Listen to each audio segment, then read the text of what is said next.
ഉദ്ദേശിക്കുന്ന പറഞ്ഞാൽ സാലറി ഇല്ല. ഇപ്പൊ ഞാൻ എന്നുള്ള എഞ്ചിനീയർ അവിടെ വരുമ്പോൾ എനിക്കാണ് വാല്യൂ. അങ്ങനത്തെ ഒരു വാല്യുവേഷൻ ഉണ്ടാക്കാന്നുള്ളതാണ് എന്റെ കോൺസെപ്റ്റ്. മിക്ക പാരൻസ് ഓൾറെഡി ഡിസൈഡ് ചെയ്തിട്ടുണ്ടാവും മക്കൾ എന്താണ്. പക്ഷെ എനിക്ക് അങ്ങനെയൊന്നും ഉണ്ടായിരുന്നില്ല. മിക്ക കാര്യങ്ങളും ഞാൻ തന്നെയാണ് ഡിസൈഡ് ചെയ്തിട്ടുള്ളത്. അപ്പൊ അപ്പനാണെങ്കിലും അമ്മയാണെങ്കിലും ഓക്കെ.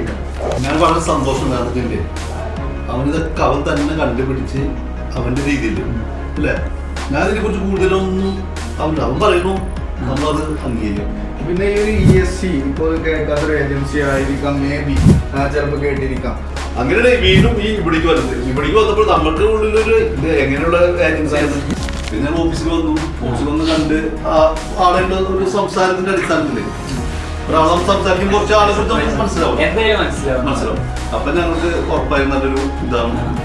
ഇതുപോലെ ഏജൻസിയിലാണ് വന്ന് പെട്ടതില് എനിക്ക് വളരെ സന്തോഷമുണ്ട്. നിന്നെ പോലെ തന്നെ ഇപ്പോൾ 100 പേര് പോണ്ടി 100 പേരുടെ നമ്മൾ ഈ സെഗ്മെന്റ് കൊടുക്കുന്നുണ്ട്. അത് യൂട്ടിലൈസ് ചെയ്യുന്ന ആളെന്ത് ചെയ്യും? അവർക്ക് ബെറ്റർ ആവും. അത് ഒരു ചലഞ്ചസ് വളരെ കുറവാണ്. അപ്പോൾ കുറച്ചുകൂടി ചലഞ്ചിങ് ആയാലാണ് ഗ്രോത്ത് ഉണ്ടാവുള്ളൂ. അപ്പോൾ കൂടുതലായിട്ട് എൻ്റെ കഴിവിനെ ബെറ്റർ ആക്കുക എന്നുള്ളതാണ്. നിന്റെ ആ ഒരു ഡെസ്റ്റിനേഷൻ ഉണ്ടല്ലോ, നിന്റെ ആ ഒരു സക്സസ്, നീ ഉദ്ദേശിച്ച ഡ്രീം എത്തി കഴിഞ്ഞാൽ തന്നെ ഇപ്പൊ അച്ഛനും അമ്മയൊക്കെ ചെയ്യുന്ന കാര്യങ്ങൾക്ക് നിന്റെ എഫേർട്ട് അല്ല നിന്റെ സക്സസ്.